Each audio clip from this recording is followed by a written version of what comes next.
नमस्कार शेतकरी बांधवांनो, स्वागत आहे तुमचं किशोर दामेदार यूट्यूब चॅनलला. आता बरेच लोक प्रश्न करतात की पाणी किती दिवस द्यायचं आहे, पाणी तानावर कधी सोडायचं आहे. हे झाड बघा कसं उंच वाढलेलं आहे. तर सध्या टेम्परेचर वाढायला लागलेलं आहे आणि मार्च महिन्यात सुरुवात झाली. मार्च, एप्रिल आणि मे असं 3 महिने आपण उन्हाळ्याचे पकडू.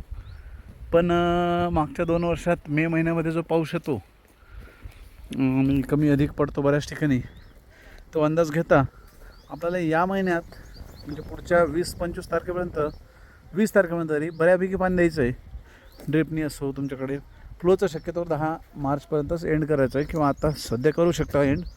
त्यानंतर ड्रिपचं पाणी आपल्याला ह्या महिन्यात थोडं थोडं कमी अधिक देत राहायचं आहे.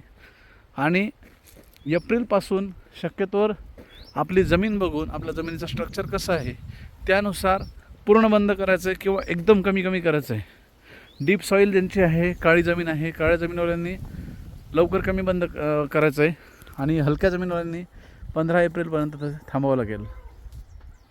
आणि ज्यांचे जमीन हलकी बऱ्यापैकी म्हणजे मध्यम हलकी, मुरमाड आहे, 2 फुटावर मुरुम आहे, अशा ज्या जमिनी आहेत अशा जमीनवाल्यांना 5 एप्रिल, 10 एप्रिल, 15 एप्रिल असं एक अंदाजे तारीख आपल्याला शेवटचं पाणी द्यायचं आहे. हळूहळू, एकदम हळूहळू, म्हणजे कमी पाणी, 1.5 तास, 2 तास, 1 तास.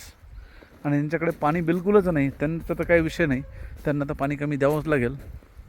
आणि मे महिन्याच्या 20पर्यंत आपल्याला ताण बसला पाहिजे. त्याआधी पाऊस होईल का ते बघू, पण 20 तारखेमध्ये ताण बसला पाहिजे. त्यानुसार आपल्याला नियोजन करायचं आहे. बाकी स्टोरेजचे स्प्रे कोणते मारायचे, स्टोरेज कसं वाढवायचं हे मागील व्हिडिओमध्ये तुम्ही पाहू शकता. कारण सगळ्या व्हिडिओमध्ये मी सांगितलेलं आहे, मागच्या 10-12 व्हिडिओमध्ये.